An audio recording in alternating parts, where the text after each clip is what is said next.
인생을 살다 보면 알면 알수록 좋은 게 있습니다. 알면 알수록 깊어지는 게 있고요.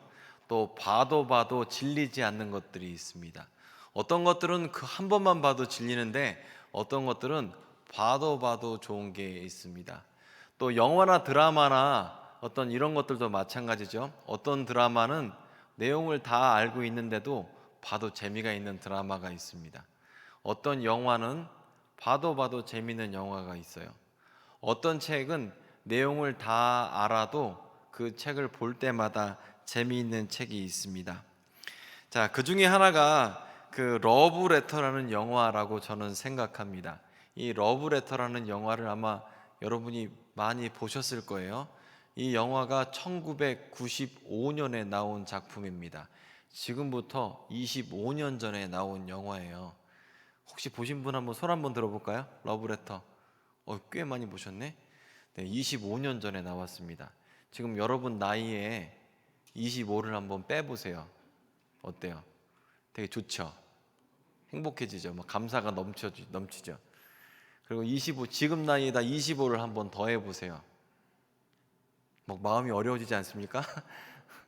근데 이렇게 나이를 25년 전으로만 생각해도 기분이 참 좋은데, 이 우리나라에서 아마 이 영화가 98년도인가 7년도인가 개봉했던 것 같아요. 재개봉도 뭐 얼마 전 몇 년 전에 다시 했었고요. 러브레터 영화 그 줄거리를 제가 설명을 잠깐 드릴게요. 이 영화가 내용을 알면서도 다시 봐도 참 재미있는 영화인데요. 이 여자 주인공 이름이 나카야마 미오라는 사람입니다. 이 사람이 1인 2역을 했어요. 영화 줄거리는 이래요. 나카야마 미오가 어떤 후지이츠키라는 남자와 약혼을 했어요. 근데 이 약혼남이 등산을 갔다 조난을 당해서 한겨울에 그만 목숨을 잃게 되었습니다. 그러니까 결혼하기로 한 남자가 먼저 죽었으니 마음이 얼마나 어려워집니까? 그래서 괴로움 가운데 있었는데 2주기 추모식 때 참여를 하고 이 후지이츠키라는 이 약혼남의 중학교를 어떻게 찾아가게 되었어요. 그래서 혹시 그곳에 후지이츠키 자기 약혼남의 흔적이 있을까 싶어서 찾다가 거기에 후지이츠키의 옛날 주소를 발견하게 되었습니다. 그리고 그 옛날 주소에 자기의 지금 슬픈 마음을 담아서 편지를 쓴 거예요. 잘 지내고 있느냐 이러면서 편지를 썼습니다. 그런데 웬걸 편지가 답장이 온 겁니다. 후지 이츠키한테 답장이 온 거예요. 알고 보니까 후지 이츠키라는 사람이 2명이었었던 거예요. 한 사람은 여자고 한 사람은 남자였습니다. 그런데 이 후지 이츠키라는 여자는 자기 그 이름이 똑같았던 이 남자 후지 이츠키에 대해서 아주 안 좋은 감정이 있었어요. 왜냐하면 그것 때문에 친구들한테 많이 놀림을 받았거든요. 중학교 때 이름이 똑같다는 이유만으로 너네들 뭐 연인이냐 사귀냐 결혼했냐부터 해서 그렇게 사람들이 놀렸습니다. 좋은 추억이 없었어요. 더군다나 또 이 두 사람은 같은 도서반에서 일을 하고 있었습니다. 학교마다 중학교 고등학교 하면 도서반이 있잖아요. 대출 업무를 같이 하는 그런 동료이기도 했습니다. 그래서 내 약혼남 후지이츠키에 대해서 좀 알려주십시오 이렇게 편지를 보내요. 그리고 서로 그렇게 서진이 오거니 가거니 하면서 왔다 갔다 하면서 영화의 줄거리가 이렇게 진행이 됩니다. 자, 결론부터 얘기를 드리면 이 후지이츠키라는 남자가 나중에 이 여자 후지이츠키에게 책을 한 권을 얘기를 주면서 이렇게 이 책을 나 대신에 반납을 해줘라 그렇게 반납을 부탁을 했어요. 그리고 중학교에 갔더니 그 중학교에서는 후지이츠키 찾기 놀이를 하고 있었습니다.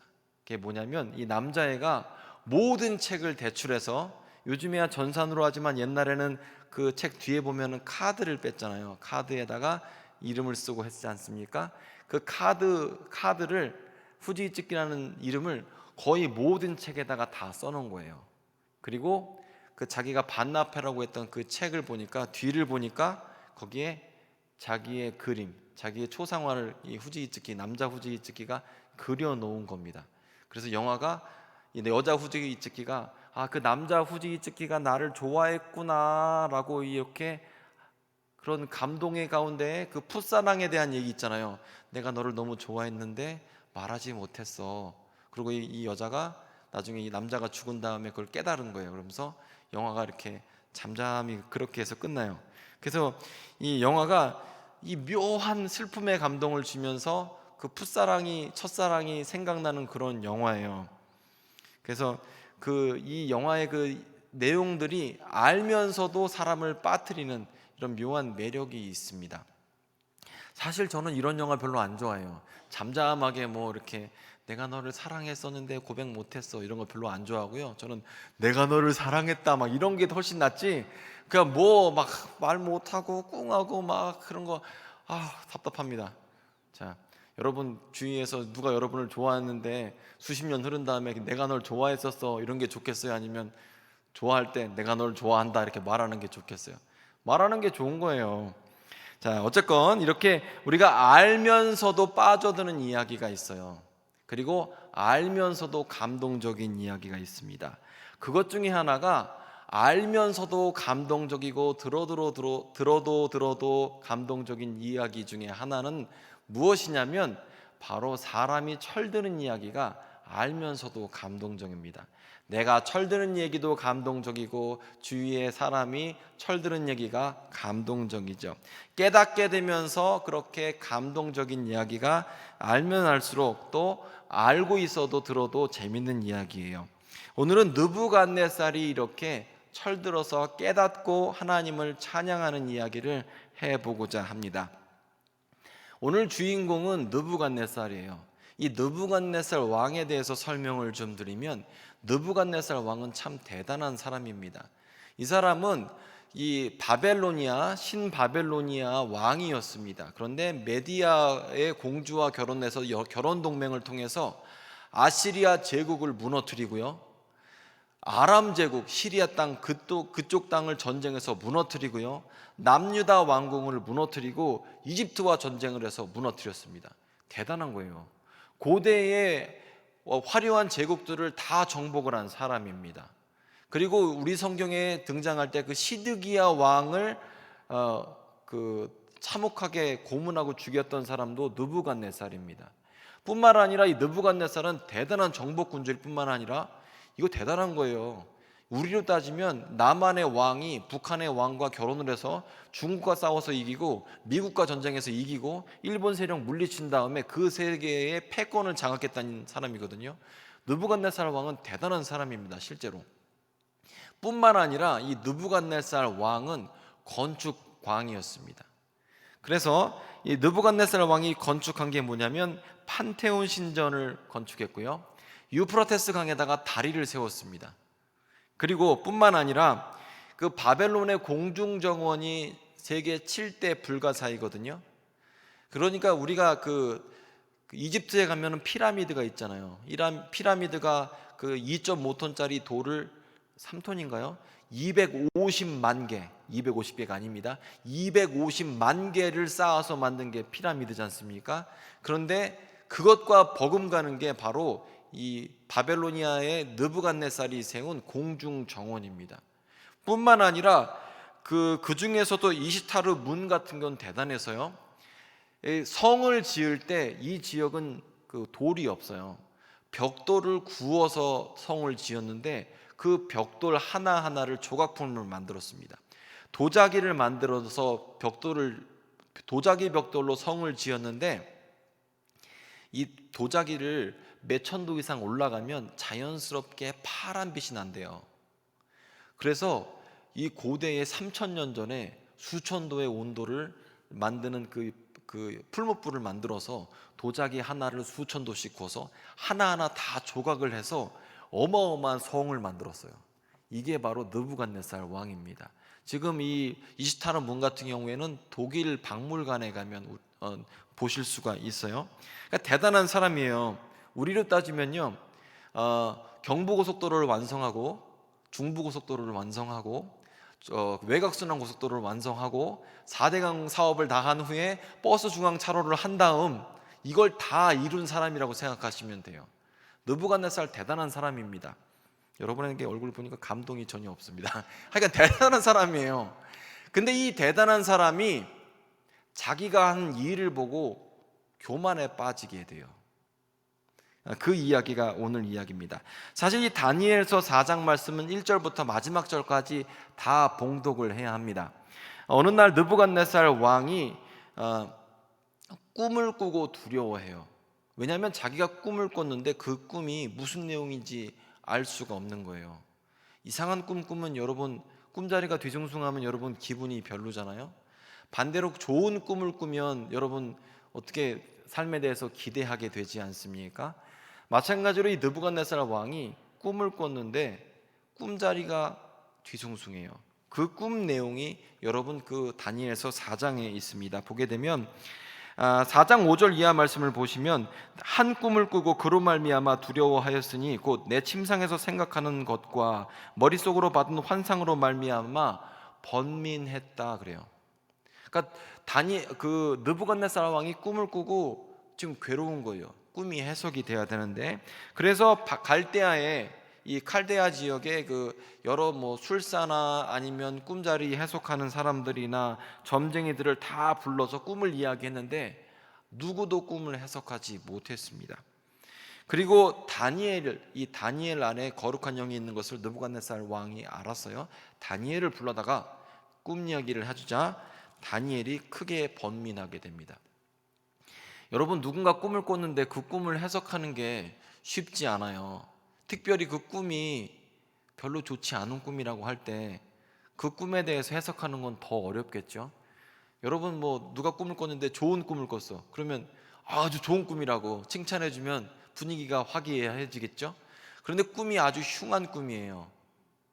해석하기 어렵습니다. 다니엘도 마찬가지예요.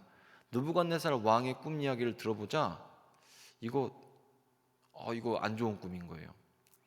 여러분, 그 꿈 꾸면 여러분이 좋을 때가 있고 나쁠 때가 있잖아요. 제가 몇 년 전에 꿈을 꿨어요.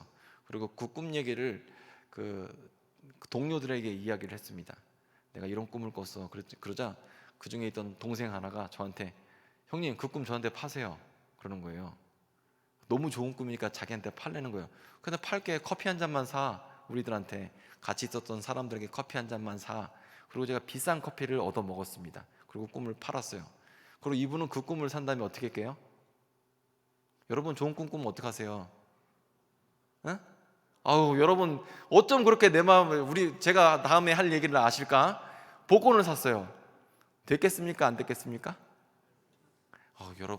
여러분 거의 지금 다니엘급이십니다. 다 알아요 지금 내용을. 꽝이죠. 복권 사봐야 꽝 나오죠. 그냥 커피만 잘 얻어 먹었어요. 그런데 이게 좋은 꿈을 꾸면 우리가 기대를 하게 되지만 나쁜 꿈을 꾸면 마음이 어려워지잖아요. 그런데 이 나쁜 꿈을 꾼 상태에서 다니엘은 느부갓네살에게 아주 흉한 예언을 하게 됩니다. 그 내용이 지금 이 4장에서 쭉 내용이에요. 그게 뭐냐면 그 느부갓네살 왕이 꿈을 꿨는데 큰 나무가 있었어요. 근데 이 나무가 바로 느부갓네살 왕이랍니다. 그런데 그 높이가 하늘에 닿고 또 땅 끝에서도 보이는 큰 나무인데 잎사귀도 아름답고 열매도 아름다운 나무예요. 그 안에서 들짐승이 또 살고 새들이 그 가지에 깃들였는데 하나님께서 그 나무를 없애버리라고 말씀하시고 또 그루터기를 땅에 남겨두고 나머지를 다 베어버렸다는 거예요. 그러니 좋은 꿈이 아니죠. 그리고 그루터기만 남은 상태로 7대, 즉 7년을 보낼 것이다, 이런 예언을 지금 다니엘이 느부갓네살 왕에게 했습니다. 그리고 그 이유가 뭐냐면 그 꿈의 해몽을 할 때 이렇게 되는 이유가 하나님께서 세상을 다스리시는 것을 왕에게 알려주기 위해서 이런 일이 일어날 것입니다 라고 다니엘은 예언을 했습니다. 먼저 예고를 했어요. 그런데 29절 말씀을 보면 12달이 지난 후에 그 일이 일어났습니다. 바벨론 왕궁에서 느부갓네살 왕이 자기가 해놓은 것을 보니까 너무 자기 자신이 기특한 거예요. 나 너무 잘해. 나 너무 위대한 것 같아. 내가 해놓은 것 좀 봐. 이거 진짜 대단하지 않아? 내가 이 모든 나라를 정복했어. 내가 이 위대한 건축물들을 다 지었어. 이거 봐. 놀랍지 않냐? 이러면서 막 스스로 기고만장해지고 자만하게 되었습니다. 그래서 30절 말씀을 보면 나 왕이 말하여 이르되 이 큰 바벨론은 내가 능력과 권세로 건설하여 나의 도성으로 삼고 이것으로 내 위엄의 영광을 나타낸 것이 아니냐. 자기 자신을 찬양하기 시작했습니다.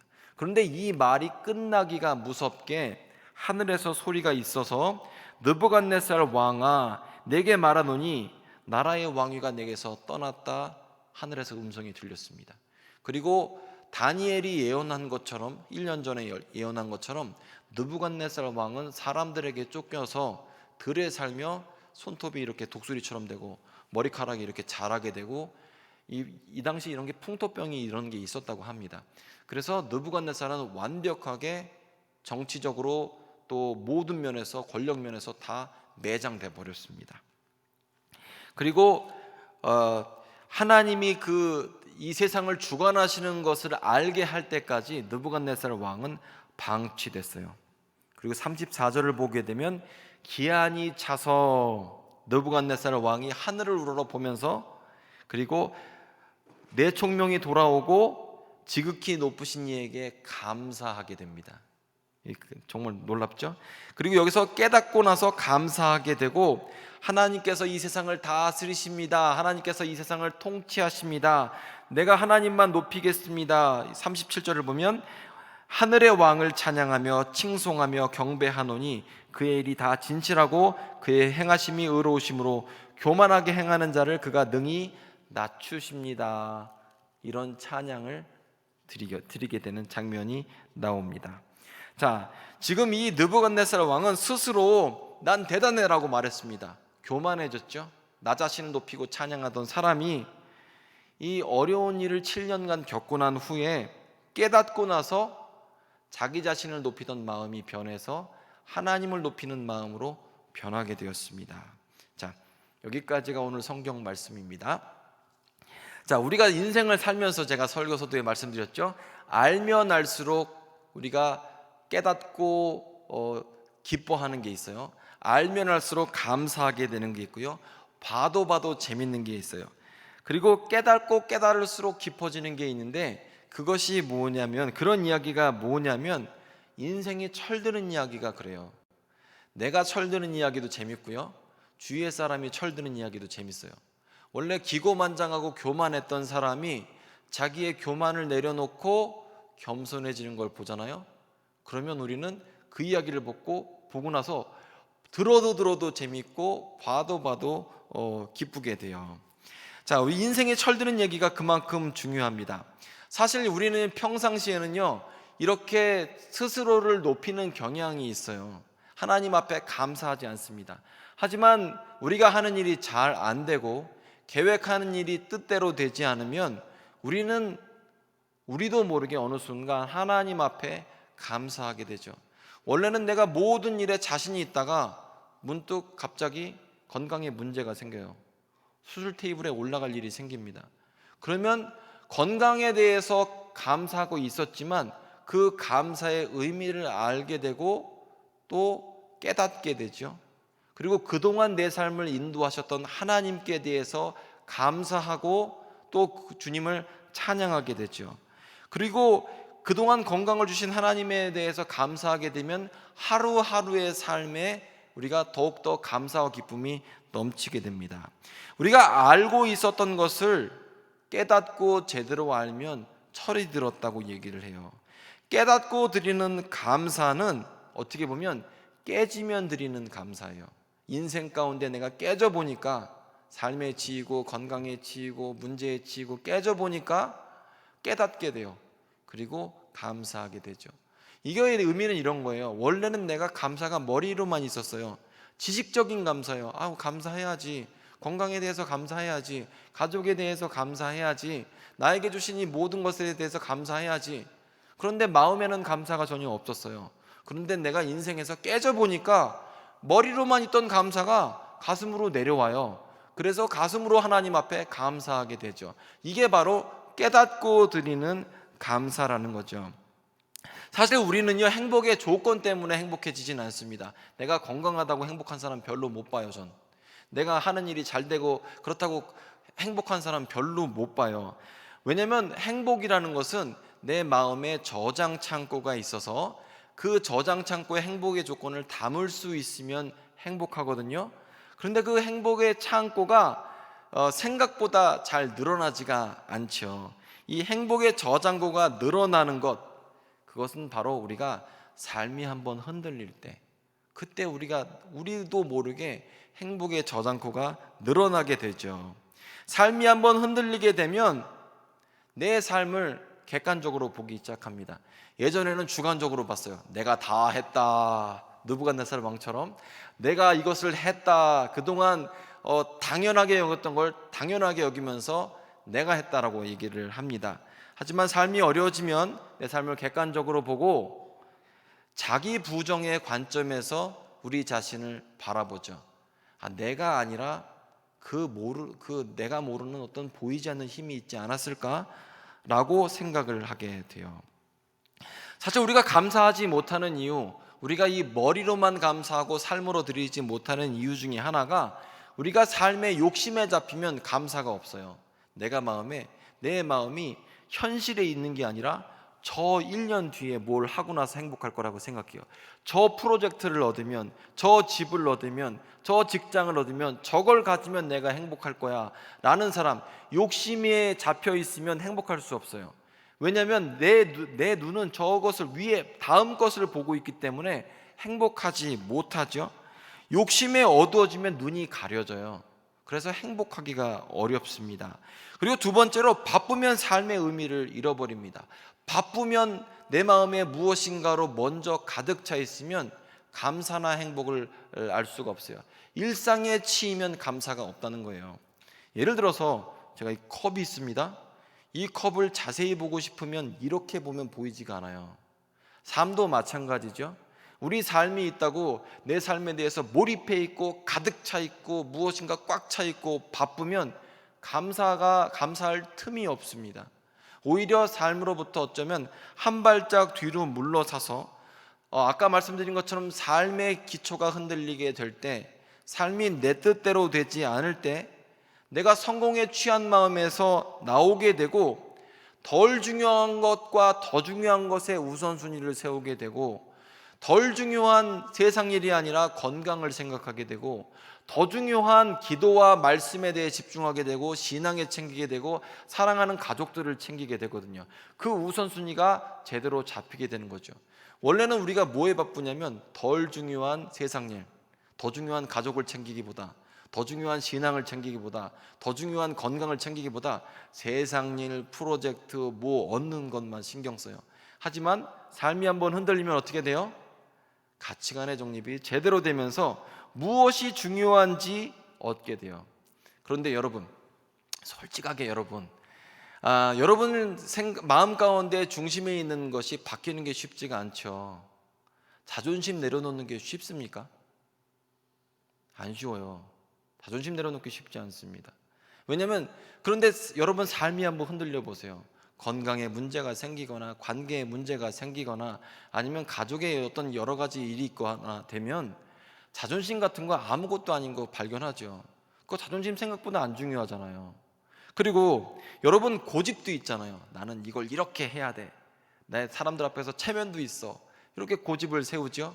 하지만 정말 중요한 문제가 생기면 고집이 뭐가 중요해요. 더 중요한 게 얼마나 많은데. 마찬가지로 이렇게 우리는 세상 가운데에서 깨짐을 통해서 깨닫게 되고 머리로만 드리는 감사에서 마음으로 드리는 감사, 삶이 포함된 감사를 하나님 앞에 드리게 되죠. 그래서 우리는 깨지면 깨닫게 되고 깨지면 더 깊이 알게 되고 깨지면 더 깊이 감사하게 됩니다. 잘 모를 때에는 내가 다 했다고 믿었어요. 그런데 조금 깨닫고 보니까 이거 내가 한 건 아니고 우연 같아 이렇게 생각하죠. 그리고 조금 더 깨지고 더 깨닫게 되니까 이거 내가 한 게 아니라 하나님이 하셨어. 보이지 않는 손이 있는 것 같아 라고 우리는 고백하게 됩니다. 제가 아는 선배님이 대학교를 수석으로 졸업하셨습니다.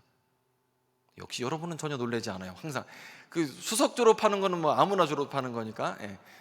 그래서 안 놀래요. 원래 우리 교회는 안 놀래요. 그게 참 놀라운 거죠, 저한테는. 그래서 수석으로 졸업을 하셨는데, 이분이 경제학과, 서울에 있는 어떤 근데 아무리 안 좋은 학교도 수석으로 졸업하는 건 쉽지 않아요. 근데 서울에 있는 어떤 학교에서 수석으로 졸업을 하셨어요. 그리고 수석으로 졸업하신 다음에 이분이 뭐라고 고백을 하냐면, 자기가 대학교 졸업한 다음에 경제학과 나왔기 때문에 세상에 있는 모든 지표와 도표와 경제 지표를 보면 자기가 다 분석을 할 수 있고 말할 수 있다, 이렇게 얘기를 했어요. 그런데 자기가 대학원을 나와 보니까 내가 말할 수 있는 게 별로 없다, 확신 있게 말할 수 있는 게 별로 없다라고 얘기를 하셨어요. 그리고 이금표가 고개를 숙이는 것처럼 박사를 마치고 세상을 바라보니까 내가 말할 수 있는 게 거의 없더라, 이런 얘기를 하시더라고요. 근데 이분이 교만하고 높아졌던 사람이 지식과 그런 경험을 통해서 낮아진 것을 얘기하니까, 삶이 담긴 고백을 하니까 설득력이 있더라고요. 그러니까 자기가 경험한 것을 그냥 머리로 아는 지식을 얘기한 게 아니라 자기가 삶으로 경험한 지식과 깨달음을 설명을 하니까 꽤 설득력이 있더라고요. 자, 여러분, 우리가 당연하게 생각하는 게 얼마나 많습니까? 뭐 사랑하는 가족이나 건강이나 아니면 여러분 주위에 있는 게 얼마나 당연한 게 많아요. 하지만 우리가 삶이 흔들리게 되면 감사를 알게 되잖아요.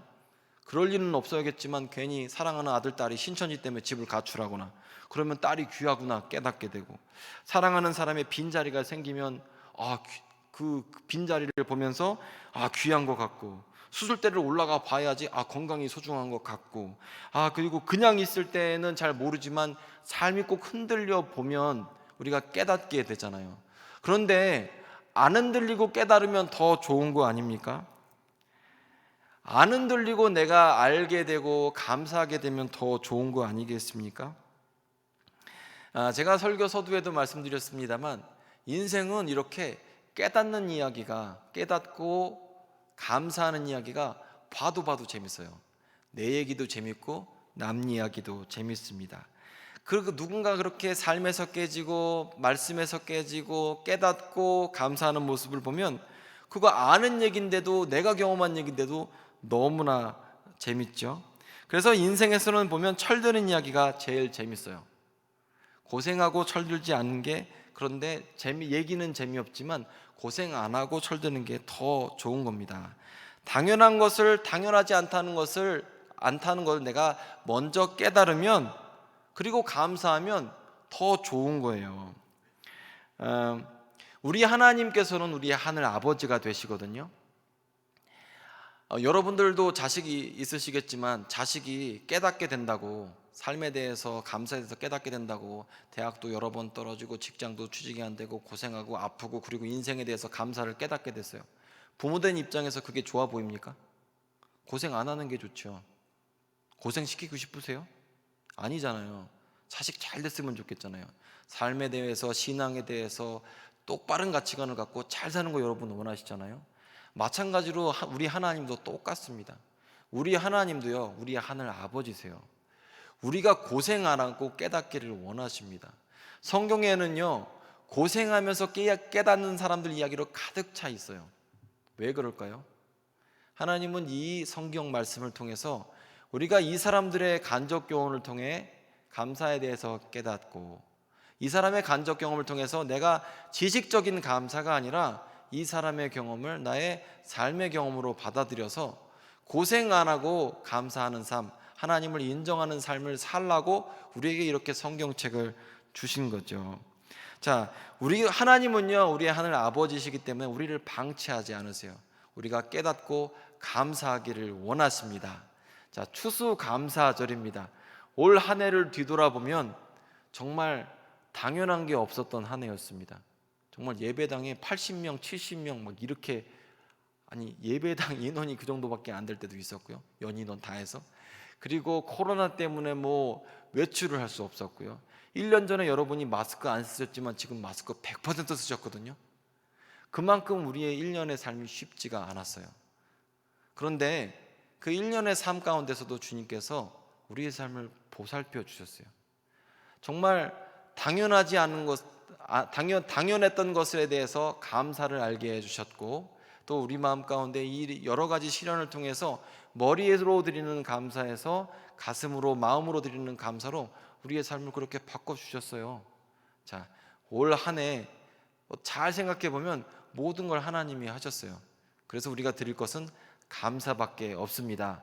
우리가 주님 앞에 감사하게 될 때 우리 하나님은 우리에게 감사의 제목이 넘치게 하십니다. 요거 하나만 말씀드릴게요. 그러면 우리가 어떻게 하면 하나님 앞에서 이렇게 낮아지는 감사, 그러니까 내 마음이 높아지지 않고 교만하지 않고 낮아지게 될까? 하나만 더 말씀을 드리면, 인간이 할 수 있는 최대한의 겸손의 표현, 교만의 반대 표현은 기도입니다. 왜냐하면 기도의 표현은 하나님, 내 힘으로 할 수 있는 게 아무것도 없습니다, 하나님이 하셔야 됩니다 라는 표현이, 그 고백이 기도예요. 그래서 내가 주님 앞에 기도하고 있다면 그러면 나는 겸손한 겁니다. 하나님께서는 겸손한 자를 높이세요. 베드로전서 5장 5절이죠. 그래서 하나님께서 우리가 낮아졌을 때 깨닫게 하시고, 그 깨닫는 사람은 기도할 수 있어요. 우리 같이 가는 거죠. 여러분, 올해 한 해에 감사 기도를 드리시면서 하나님을 높이시고 찬양하는 여러분들 되시기를 바랍니다. 느부갓네살을 오늘 4장을 보게 되면 느부갓네살은 감사와 기쁨 가운데 찬양하고 있어요. 내가 7년이나 고생을 했지만 하나님께서 모든 것을 하셨습니다. 하나님께서 나에게 권세를 다시 주셨습니다. 내가 다시 왕이 되게 하셨습니다. 이렇게 감사를 드리고 있어요. 감사할 때 감사할 조건들이 더욱더 많이 일어나게 되고, 감사할 때 잃었던 감사의 조건들이 회복되는 줄을 믿습니다. 여러분, 감사하시고 하나님의 은혜와 자비를 누리신 여러분 되시기를 바랍니다.